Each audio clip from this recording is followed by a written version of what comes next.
Hello students, good morning all of you and welcome to the global world academy. So आज हम लोग यहाँ पर साइंस को कंप्लीट करेंगे और साइंस के अंदर हम लोग बल व गति के जो नियम है उसके बारे में डिस्कस करेंगे। ओके, सो जितने भी स्टूडेंट चैनल पर न्यू है, फर्स्टली सब्सक्राइब द चैनल ताकि रेगुलर बेसिस पर आपको वीडियोज़ के नोटिफिकेशन मिलते रहें। और व्हाट्सएप ग्रुप में जुड़ने के लिए आप मैसेज कर सकते हैं 8770803840 पर। ठीक है, बाकी आपका साइंस का कंप्लीट कोर्स अवेलेबल है। मैथ्स पेडागोजी, साइंस पेडागोजी, आपके सारे कोर्सेज आ चुके हैं। मैथ्स की, साइंस की सारी टेस्ट सीरीज़ यहाँ पर आ चुकी है।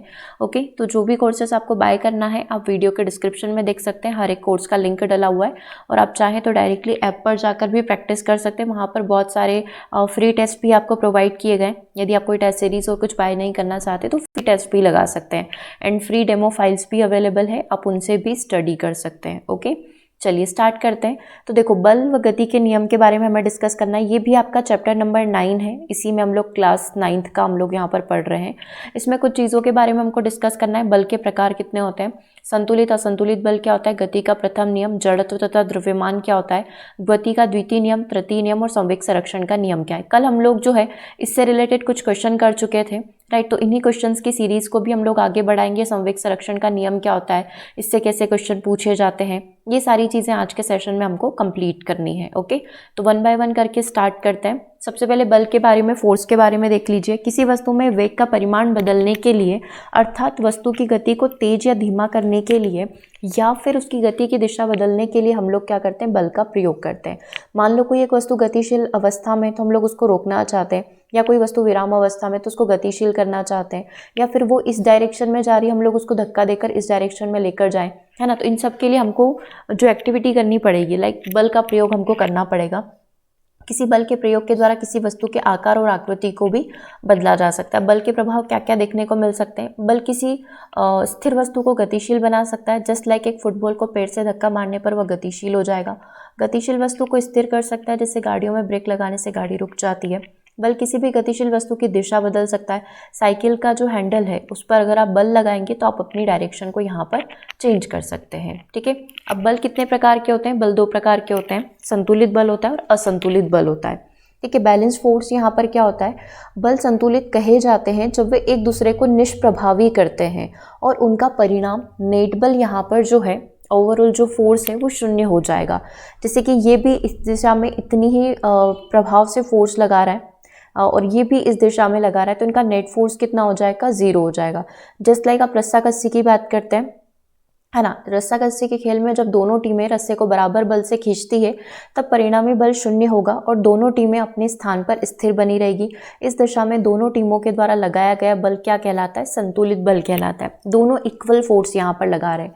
इसका क्या प्रभाव हो सकता है, संतुलित बल किसी भी वस्तु की अवस्था में परिवर्तन नहीं लाता है, क्योंकि यह बल समान परिमाण का होता है परंतु विपरीत दिशा में होता है। अवस्था में कोई परिवर्तन नहीं आएगा। रस्साकसी में दोनों इक्वल पोजीशन में बने हुए हैं, कोई भी हारने को रेडी नहीं, दोनों बराबर परिणाम में फोर्स यहाँ पर लगा रहे हैं। ठीक है, तो ये होता है आपका संतुलित बल। चलिए असंतुलित बल की बात कर ले, तो जब किसी वस्तु पर लगे अनेक बलों का परिणामी बल 0 नहीं होगा, मतलब जो संतुलित नहीं होगा वो क्या कहलाएगा, असंतुलित कहलाएगा। अब इसके क्या क्या प्रभाव हो सकते हैं, ये किसी भी वस्तु को गतिशील कर सकता है, गतिशील वस्तु के वेग को बढ़ा सकता है, गतिशील वस्तु के वेग को कम कर सकता है, गतिशील वस्तु को स्थिर बना देता है और किसी भी वस्तु के आकृति और आकार में परिवर्तन कर सकता है। ये सबका सब कौन कर सकता है, असंतुलित बल कर सकता है। ठीक है, मान लो एक बॉल पड़ी हुई थी, है ना, इसका अपना एक फोर्स, अपना एक वजन होगा। अगर आपने इस पर फोर्स लगाया तो ये क्या हो गया, गतिशील अवस्था में हो गया। अगर मान लो यहाँ पर कोई एक भारी पत्थर होता, ठीक है, अब इस पर यदि आप फोर्स लगा रहे हैं, ठीक है, तो अब यहाँ पर आप देखेंगे कि आप इसको नहीं खिसका सकते, ठीक है, क्योंकि यहाँ पर एक वो चीज़ होगी कि उसका जो जड़त्व है ना, वो जो फोर्स होगा वो इससे ज़्यादा होगा। दैट्स वाई आप उसको यहाँ से नहीं हटा पाएंगे। ठीक है, जब तक कि आप उससे ज़्यादा बल उस पर नहीं लगा देते। ठीक है, चलिए गति के नियम की बात करते हैं। गैलीलियो ने अपने प्रयोगों के प्रेक्षण से यह निष्कर्ष निकाला कि कोई गतिशील वस्तु तब तक स्थिर या नियत वेग से गति करती रहेगी जब तक कि कोई बाह्य असंतुलित बल इस पर कार्य नहीं करेगा, अर्थात कोई भी असंतुलित वस्तु पर नहीं लग रहा हो। ठीक है, मतलब कि आप यहाँ पर इसको ऐसे समझो कि किसी भी वस्तु को आप तब तक, या कोई भी गतिशील वस्तु तब तक स्थिर या नियत वेग से गति करती रहेगी जब तक कि उस पर कोई भी एक्सटर्नल फोर्स नहीं लग रहा है। ठीक है। अगर आपने एक्सटर्नल फोर्स लगाया तो आप उसको चाहकर रोक सकते हैं, उसकी डायरेक्शन चेंज कर सकते हैं। तो ये गति का नियम है। इसी के बेसिस पर फिर न्यूटन के गति के नियम आए। न्यूटन ने बल एवं गति के बारे में गैलीलियो के विचारों को आगे विकसित किया। उन्होंने 3 मौलिक नियमों को प्रस्तुत किया जो कि वस्तु की गति को वर्णित करते हैं, और इन्हीं को हम लोग न्यूटन के 3 नियमों के नाम से जानते हैं। सबसे पहला नियम, गति के प्रथम नियम के अनुसार प्रत्येक वस्तु अपनी स्थिर अवस्था या सरल रेखा में एक समान अवस्था में गति करती रहती है जब तक कि उस पर कोई बाहरी बल कार्यरत न हो। यानी कि वही, जब तक उस पर कोई असंतुलित बल नहीं लगेगा, क्योंकि संतुलित लगेगा मतलब कि दोनों ही बल इक्वल है, मतलब कि उसमें कोई चेंजेस नहीं होगा। जो गतिशील है वो गतिशील रहेगा, जो स्थिर है वो स्थिर ही रहेगा। ठीक है। तो जब तक कि उस पर कोई असंतुलित बल या बाहरी बल नहीं लगे, वो अपनी अवस्था में बनी रहेगी। जड़ तो सभी वस्तुएं अपनी गति की अवस्था में परिवर्तन का विरोध करती है। गुणात्मक रूप से किसी वस्तु की विराम अवस्था में रहने या समान वेग से गतिशील रहने की प्रवृत्ति को ही जड़त्व कहा जाता है। यही कारण है कि गति के पहले नियम को जड़त्व का नियम कहा जाता है, क्योंकि ये क्या बोल रहा है कि वो एक समान गतिक अवस्था में रहेगा। मतलब अगर वो गति कर रहा है तो गति रहेगा, गतिशील अवस्था में रहेगा, और विराम अवस्था में है तो वो विराम अवस्था में ही रहेगा। मतलब कोई भी चीज़ स्टैटिक पड़ी हुई है अपनी जगह पर तो वो स्टैटिक ही रहेगी। ठीक है। द्रव्यमान, वास्तव में द्रव्यमान किसी वस्तु के जड़त्व का ही माप होता है। यदि किसी वस्तु का द्रव्यमान अधिक है तो उसका जड़त्व भी अधिक होगा। हल्की वस्तुओं की अपेक्षा भारी वस्तुओं का जड़त्व अधिक होता है। जैसे कि जस्ट लाइक आप एक बॉल की बात कर लें और एक पत्थर की बात कर लें, तो जिसका द्रव्यमान अधिक होगा उसका जड़त्व अधिक होगा। द्रव्यमान किसका अधिक होगा? पत्थर का, तो पत्थर का जड़त्व यहाँ पर अधिक होगा। दूसरे शब्दों में, किसी भी वस्तु की प्राकृतिक प्रवृत्ति जिसमें वह तब तक अपनी विराम अवस्था या एक समान रेखिक गति की अवस्था में रहती है जब तक कि वस्तु पर कोई बाह्य असंतुलित बल कार्य न करे, क्या कहलाती है? जड़त्व कहलाती है। जब तक कि उस पर कोई एक्सटर्नल फोर्स कार्य न करे, जड़त्व यहाँ पर कहलाएगी। मतलब उसका अपनी प्राकृतिक अवस्था में रहना, या तो विराम अवस्था या समान रेखीय गति या किसी भी प्रकार से गतिशील गति। गति का दूसरा नियम क्या बोलते हैं, ये तो याद रहेगा। गति के प्रथम नियम को क्या बोला जाता है? इसका जड़त्व का नियम बोला जाता है। अब गति के दूसरे नियम की बात कर लेते हैं। संवेग, किसी वस्तु में समाहित गति की कुल मात्रा को क्या कहा जाता है? संवेग कहा जाता है। गणितीय रूप में किसी वस्तु का जो संवेग होता है इसके द्रव्यमान और वेग का गुणनफल होता है, जहाँ पर m क्या है? उस वस्तु का द्रव्यमान है, चाहे वो बॉल हो या कुछ भी हो सकता है, और वो किस वेग से गति कर रही है ना। तो संवेग इज इक्वल टू द्रव्यमान इंटू वेग। उदाहरण, किसी भी पत्थर, कंकड़ या किसी भी वस्तु को फेंक कर मारने से व्यक्ति घायल हो जाता है, क्योंकि वस्तु का संवेग ज़्यादा है। अगर उसका द्रव्यमान है तो डेफिनेटली उसका संवेग भी बहुत ज़्यादा होगा। ठीक है। तो पत्थर, कंकड़ आदि फेंकते हैं तो व्यक्ति घायल होगा। इसी जगह आप एक प्लास्टिक का कोई सामान फेंक रहे हैं, प्लास्टिक का ढक्कन, कैप वगैरह फेंक रहे हैं, या फिर रुई फेंक रहे हैं, है ना, तो वो वाली चीज़ का प्रभाव आपको दिखेगा। ठीक है।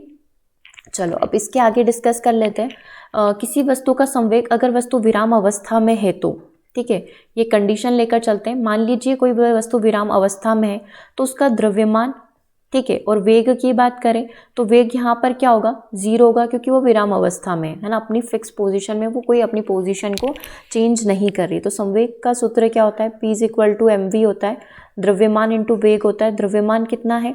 m। ठीक है। अभी हमको पता नहीं उस वस्तु का द्रव्यमान कितना है, लेकिन हमको पता है कि उसका वेग 0 है, तो इस ओवरऑल स्थिति में उसका संवेग भी कितना हो जाएगा? 0 हो जाएगा। इससे पता चलता है कि अगर कोई वस्तु विराम अवस्था में होती है तो इसका एक संवेग क्या हो जाएगा? 0 हो जाएगा।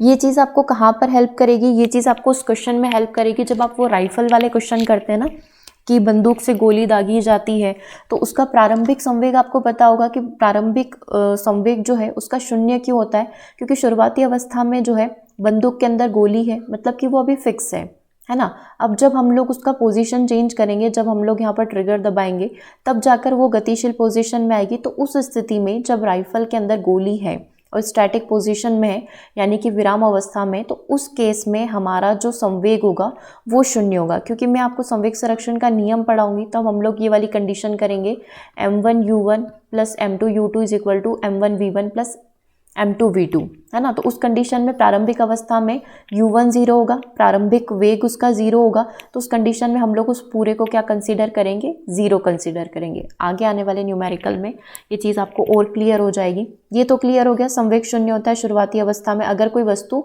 विराम अवस्था में। संवेग की इकाई क्या होगी? किलोग्राम मीटर प्रति सेकंड होती है, क्योंकि देखो द्रव्यमान का तो हो गया किलोग्राम और वेग का क्या हो जाएगा आपका? मीटर प्रति सेकंड। तो टोटल संवेग की यूनिट क्या बन जाएगी? किलोग्राम मीटर प्रति सेकंड बन जाएगी। ठीक है, यहाँ तक क्लियर है। चलिए अब आगे बात कर लेते हैं गति के तीसरे नियम की। तो गति का तीसरा नियम के अनुसार जब एक वस्तु दूसरी वस्तु के ऊपर बल लगाती है, तब दूसरी वस्तु के द्वारा पहली वस्तु पर भी तात्क्षणिक बल लगाया जाता है। ये दोनों बल परिणामों में सदैव समान लेकिन दिशा में विपरीत होते हैं। इसका तात्पर्य है कि बल सदैव युगल रूप में कार्य करते हैं। जैसे सड़क पर चलना, जमीन पर व्यक्ति का चलना, नाव को खेना, नाव से उतरने पर नाव पीछे की ओर चली जाती है। Every reaction is opposite reaction, right. बंदूक का प्रतिक्षेप करना, जब आगे की साइड बंदूक चलेगी तो पीछे की साइड एक झटका लगता है, राइट। तो ये सारे के सारे किस नियम को फॉलो करते हैं? गति के तीसरे नियम को यहाँ पर फॉलो करते हैं, ठीक है। जब आप अपनी साइड से बल लगाते हैं तो दूसरी साइड से भी आपके ऊपर बल लगाया जाता है, ठीक है। चलिए अब कुछ क्वेश्चन सॉल्व कर लेते हैं। अच्छा, ऐसे कई सारे स्टैटिक क्वेश्चंस भी हैं कि जैसे आप पृथ्वी पर चल रहे हैं, है ना, तो आप अपनी साइड से बल लगा रहे हैं तो सामने की साइड से बल क्यों नहीं दिख रहा है? क्योंकि वो हम लोग देखते हैं कि वो एक नगण्य होता है, वो इतना ज़्यादा होता है कि आप उसको देख नहीं सकते। ऐसे कुछ स्टैटिक क्वेश्चन मैंने आपको पूरा PDF के अंदर प्रोवाइड किए हैं, तो जो आपका NCERT का समरी PDF है उसको आप ज़रूर से रीड कर लीजिएगा। वन लाइनर फॉर्म में ये सारी चीज़ें डिस्कस कर रखी है। अभी हम लोग क्वेश्चन आंसर डिस्कस कर लेते हैं। किसी वस्तु की चाल का मापन मीटर प्रति सेकंड में आपको करना है ना, और किलोमीटर दर प्रति घंटे में करें यदि वस्तु 40 किलोमीटर की दूरी को कितने में पूरा करती है? 5 घंटे में यहाँ पर पूरा करती है, ठीक है। तो अभी मुझे ये पता चल गया स्पीड का फॉर्मूला क्या होता है। स्पीड इज इक्वल टू होता है distance divide by time. Distance कितना दे रखा है? 40, और टाइम कितना दे रखा है? 5 घंटे। तो मेरा जो आंसर आएगा वो किस में आएगा? किलोमीटर प्रति घंटा में आएगा। 5 × 8 = 40, दैट मीन्स 8 किलोमीटर प्रति घंटा, ठीक है। अब ये तो हो गया किलोमीटर प्रति घंटा में। अब मुझे इसको क्या करना है? मीटर प्रति सेकंड में कन्वर्ट करना है। तो मैंने आपको एक चीज़ बताई थी कि जब भी आप किलोमीटर प्रति घंटा को मीटर प्रति सेकंड में कन्वर्ट करें तो 5/18 का क्या कर देना है? आपको मल्टीप्लाई कर देना है ना। ऐसे आप याद रखो कि अगर आप कंफ्यूज हो रहे हो कि 5/18 करूँ या 18/5 करूँ, तो बस आप इतना याद रखो कि किलोमीटर है और इसको मीटर में कन्वर्ट करना है। अब देखो किलोमीटर बड़ा है कि मीटर बड़ा है? किलोमीटर बड़ा है। तो यहाँ पर जब भी आप किलोमीटर प्रति घंटा में कन्वर्ट करें तो 18/5 करें, और जब भी मीटर प्रति सेकंड में कन्वर्ट करने को बोला जाए इंटू 5/18 करना है। अभी देखो 8 दे रखा है किलोमीटर प्रति घंटा में, मुझे इसको कन्वर्ट किस में करना है? मीटर प्रति सेकंड के अंदर। तो मैं इसमें क्या करूँ? 5/18 का क्या कर लेती हूँ? मल्टीप्लाई कर लेती हूँ, ठीक है। तो ये कितना हो जाएगा? 8 × 5 = 40, 40/18, ठीक है। तो 18 दूना 36, 2.22 मीटर प्रति सेकंड आपका आंसर आ जाएगा, ठीक है। मान लो ये होता मेरा 2 मीटर प्रति second, just an example. 2 metre प्रति सेकंड को आपको कन्वर्ट करना है किलोमीटर प्रति घंटा में। किलोमीटर बड़ा होता है तो अब आप क्या करिए, इसमें 18/5 का क्या कर दीजिए? मल्टीप्लाई कर दीजिए। तो ये एक बहुत ईजी मेथड हो जाएगी आप सभी के लिए समझने में, क्योंकि ये कन्फ्यूजन होता है कि 5/18 करना है कि 18/5 करना है, ठीक है।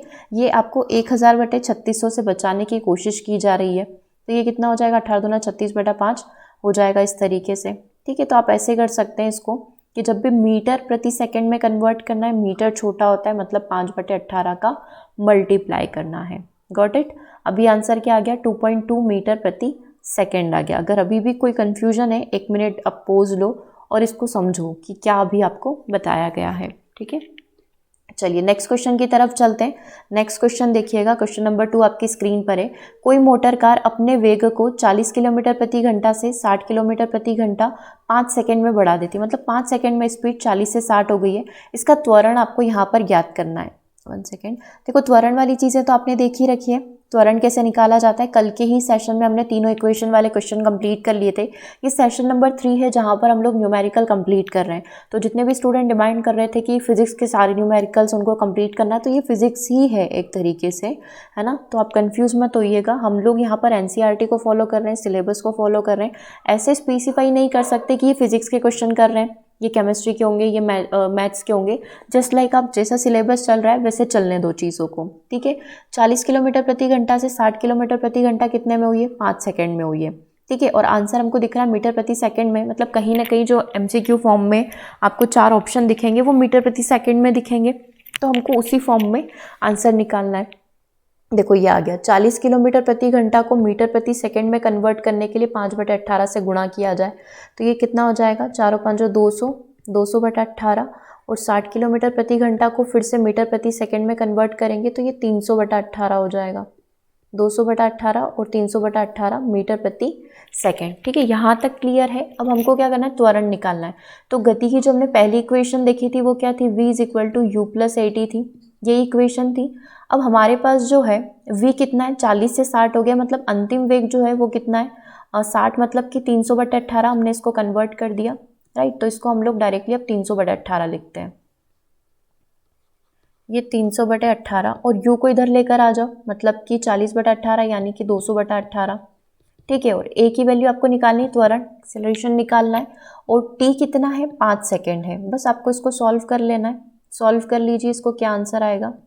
तब तक हम लोग इसको हटा देते हैं। जिस आप अपने हिसाब से सॉल्व करिए, क्योंकि हमने इसको कट नहीं किया। 40/18 वाला जो चीज़ है, ये 200/18, 300/18, इसको कट नहीं किया है। ठीक है, देखो 300 में से 200 गए तो कितना बचता है, 100/18 बचता है। डिवाइड बाय 5 इधर ले लेते हैं। ठीक है, और ये a अपना बचा हुआ है, 5 से कट जाएगा 20 बार। 20/18, जब आप 20/18 को कट करते हैं तो क्या बचता है, 1.11 मीटर प्रति सेकेंड का स्क्वायर। ये किसकी यूनिट है, त्वरण की ये यूनिट होती है। क्लियर है। देखो आज आपके लिए आंसर भी साथ के साथ इसलिए रखे गए कि हो सकता है मेरा लिखना आपको एकदम से समझ नहीं आ रहा हो, तो आप इसके थ्रू भी पूरा अच्छे से समझ सकते हैं। ठीक है, बट सॉल्व करके देखिएगा। इसका मतलब ये नहीं कि यहाँ पर स्क्रीन पर प्रोवाइड किया है तो बस देख कर सीख जाओ। जब तक आप खुद प्रैक्टिस नहीं करोगे तो चीज़ें समझ नहीं आएगी। चलिए नेक्स्ट क्वेश्चन को देखिएगा। एक मोटर कार विश्राम अवस्था से चलकर, विश्राम अवस्था समझ रहे हो, विश्राम अवस्था मतलब कि प्रारंभिक जो इसका वेग होगा वो 0 होगा। विश्राम अवस्था का मतलब यही होता है। ठीक है, एक मोटर कार विश्राम अवस्था से चलकर 0.1 मीटर प्रति सेकेंड स्क्वायर। ठीक है, ये यूनिट किसकी होती है, त्वरण की होती है। तो ये तो समझ में आ गया कि ये त्वरण की बात कर रहा है। ये पढ़ने से पहले ही पता चल गया था कि ये किसकी बात कर रहा होगा, त्वरण की बात कर रहा होगा, क्योंकि ये यूनिट तो त्वरण की है।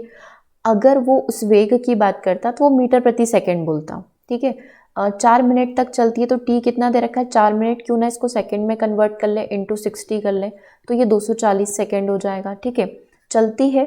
इस मोटर कार द्वारा तय की गई दूरी तथा अंतिम वेग ज्ञात करना है। मतलब ये चाह रहा है कि हम लोग यहाँ पर क्या करें, दूरी विस्थापन भी निकालें और साथ के साथ हम लोग यहाँ पर अंतिम वेग को भी निकालें। तो क्या मैं पहली इक्वेशन लगा लूँ, इससे मेरा यहाँ पर एटलीस्ट अंतिम वेग तो आ जाएगा, है ना। तो v मुझे पता नहीं है, u 0 है, a मेरे पास 0.1 है और t मेरे पास 240 है।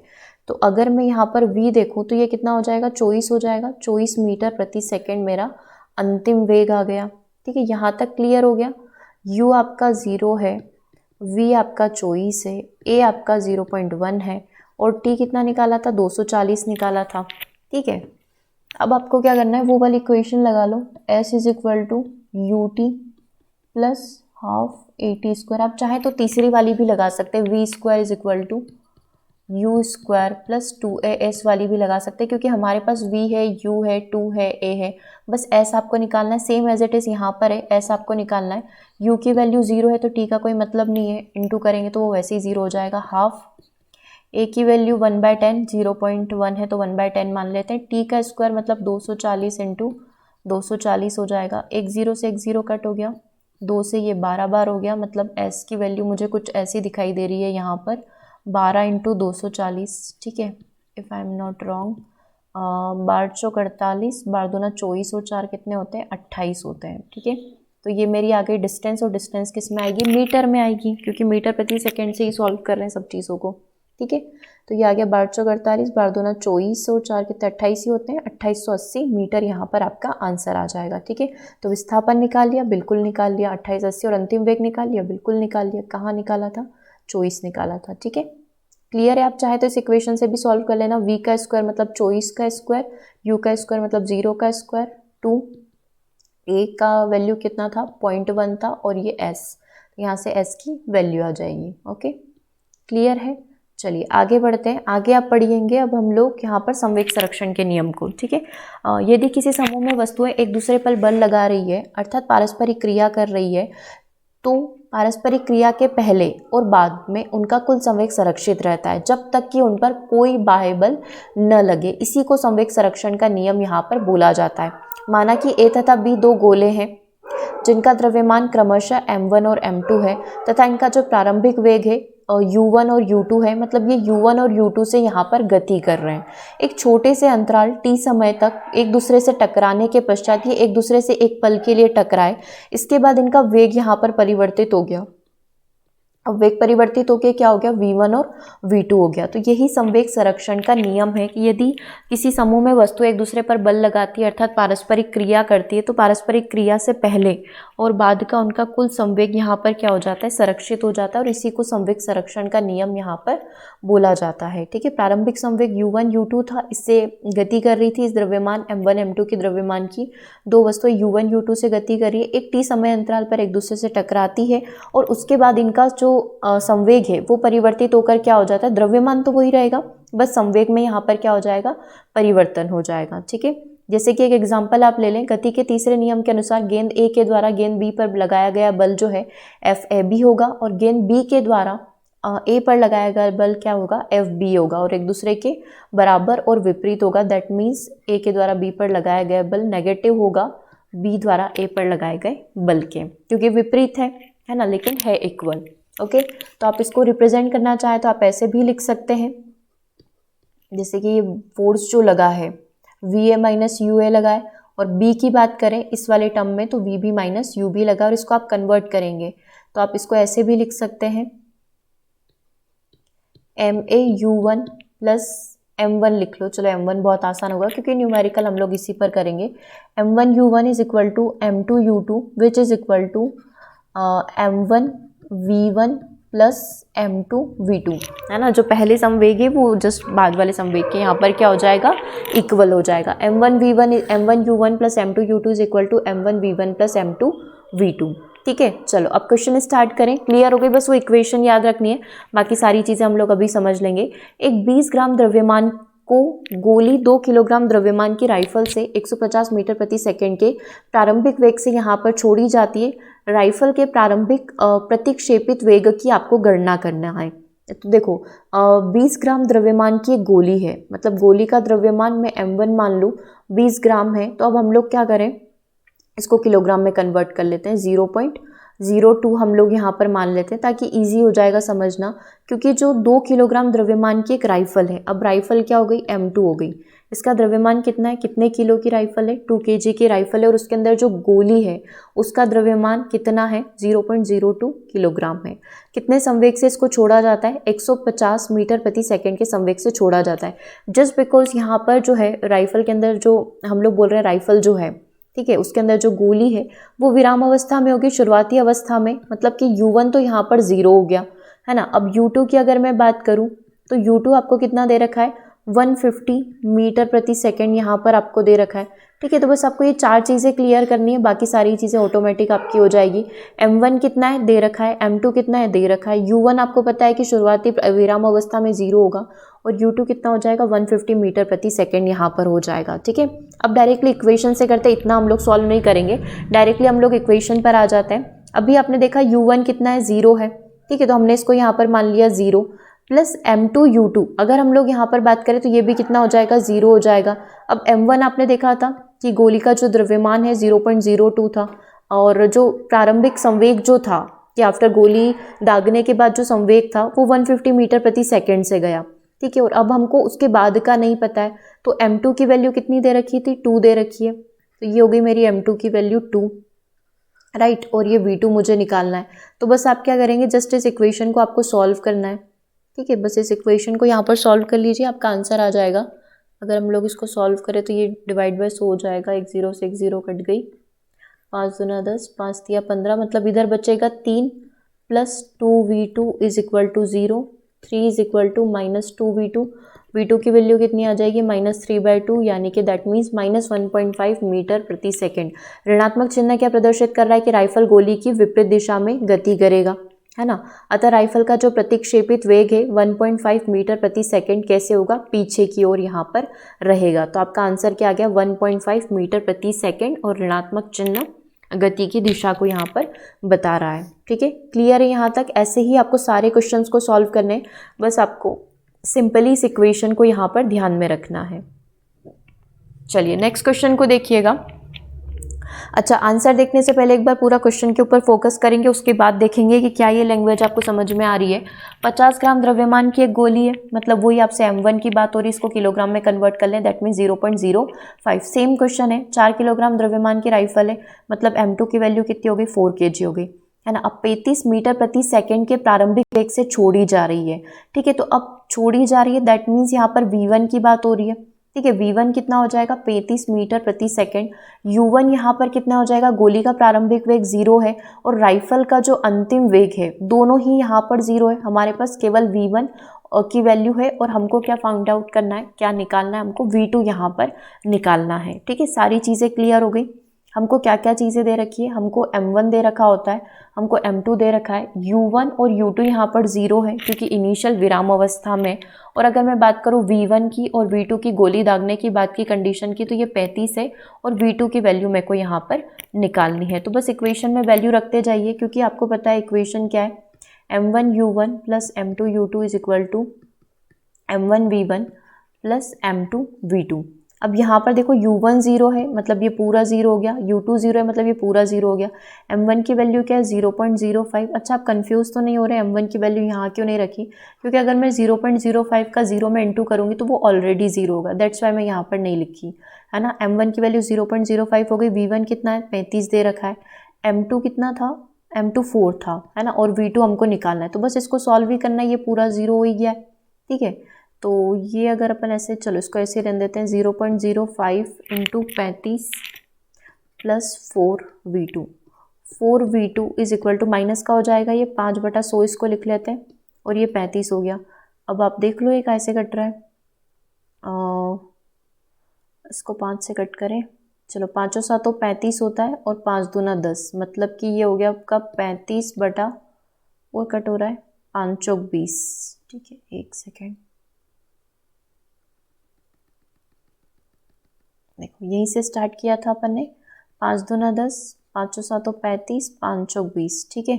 अब यहाँ पर देखो 4V2 इज इक्वल टू क्या बच रहा है, इधर 7 बच रहा है और इधर 4 बच रहा है, मतलब V2 इज इक्वल टू -7/16 हमारा यहाँ पर आंसर आ रहा है। कुछ गड़बड़ तो नहीं हुई है इसके अंदर, एक बार और चेक कर लेते हैं।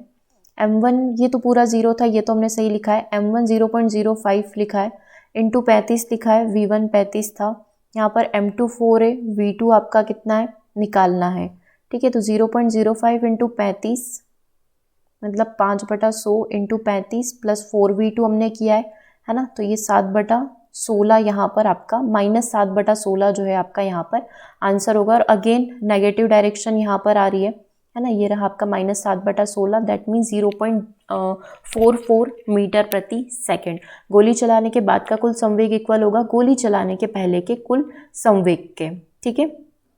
चलिए ठीक है, तो आज के सेशन के लिए हम लोग इतना ही रखते हैं।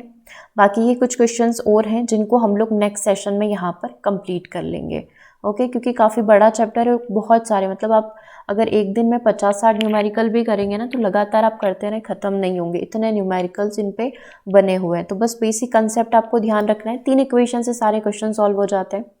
सबसे पहला तो V is equal to U plus AT से हो जाता है। दूसरा equation S is equal to UT plus half AT square से हो जाता है। तीसरा आपके लिए V is equal to U square plus 2S। इन 3 से इक्वेशन हम लोग बहुत सारे मोस्टली क्वेश्चन इसी से सॉल्व हो रहे हैं।